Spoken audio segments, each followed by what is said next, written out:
Hey YouTubers, Mike Martins here with the Mike Martins channel. Thanks for joining, liking, subscribing, and being part of the channel and all that jazz. Well, what I got for you guys, I got a story and a half for you guys. As interest rates keep creeping up, it's gonna affect every human being, whether you're homeless, couch surfing on a friend's couch, in between rentals, you own, or you're selling, or you're buying. If you're in the Commonwealth or an English-speaking country, you're going to want to watch this. We've been connecting the dots across the Commonwealth now for over 10 plus years, warning people on where things are going and what they should potentially do to better themselves and their finances going forward.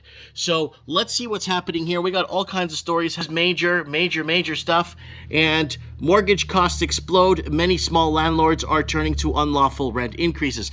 Now, this is coming out of Canada, right? So like a house like this, an older house in Canada like this, depending on where you are and what city, you're looking at anywhere from $800,000 to about $2 million, depending where you're at. And that same house in Central Florida or somewhere in maybe Mobile, Alabama, would probably cost you $85,000 because the house is old, right?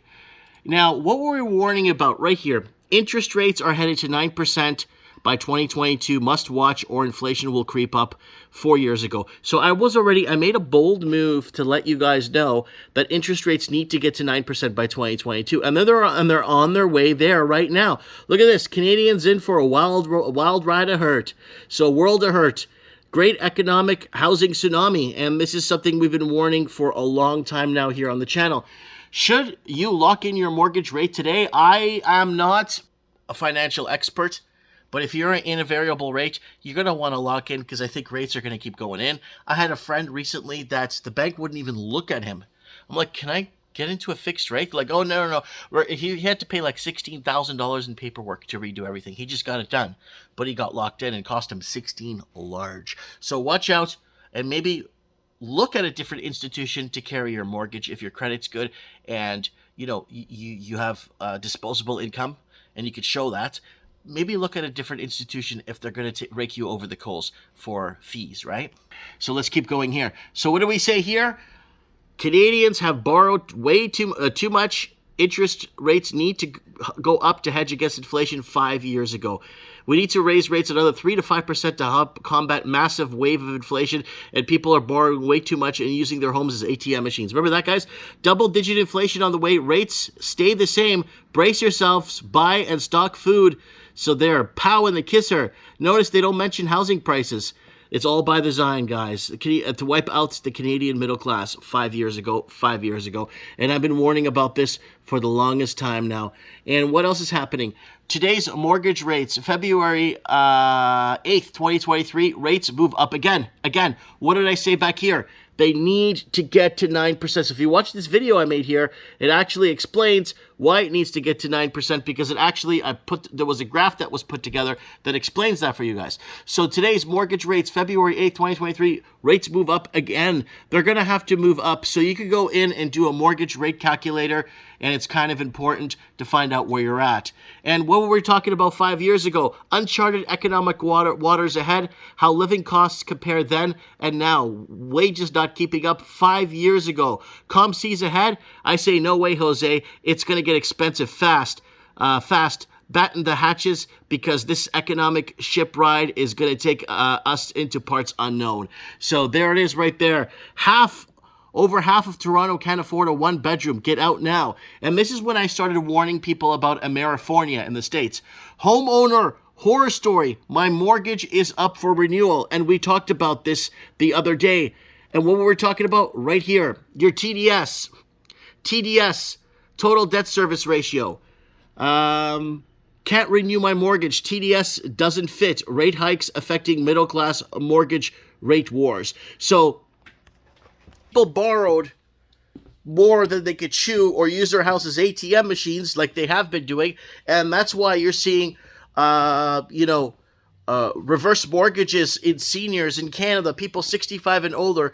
People are taking horrendous amounts of debt out at 65 and older just to maintain a very basic lifestyle. And now that's catching up to them because now they owe more than what they're valued at on paper. And that's becoming a major problem.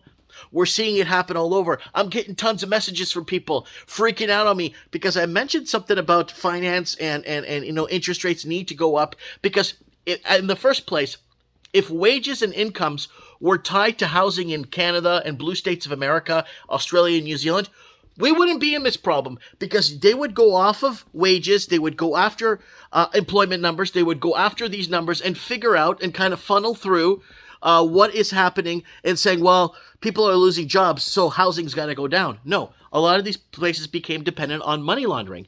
Money laundering, and we got a million videos up on our channel exposing money laundering coming into Canada, buying out our middle class, buying out the middle class in Australia, New Zealand, Ireland, wherever you are. You go ahead and type in your country name on my channel, search across the magnifying glass, and you'll see what I've been talking about your country and how it's been economically taken over via money laundering and dirty money and all kinds of fentanyl and all kinds of garbage that's come on our shores and basically disenfranchising the Canadian middle class. Now, the Canadian middle class, the American middle class, a lot of people are on the hook, but it's not that bad in America in a lot of parts because people didn't spend $2 million to buy a house that's realistically worth $140,000. That's the difference in America. Rates go up, payments go up, but a lot of people are borrowing $170,000, $240,000 for their home, $390,000 in some cases in the States, right? Under the previous administration, the benchmark housing was about $270,000, $290,000 maybe. Correct me if I'm wrong. Now it's $340,000 under this current American administration, right? $340,000 or $360,000 is the benchmark.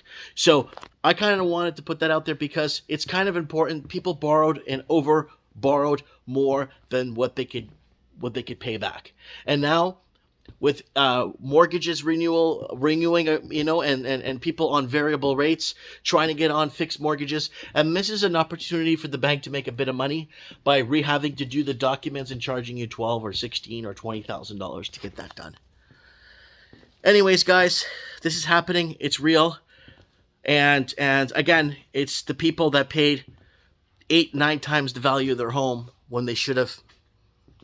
Like me, I tell people leave the city. I left the city. I bought a house for $260,000. You can look it up. It's on YouTube. And I've been happy since because I didn't drown myself into debt. Mike Martins here. I have spoken.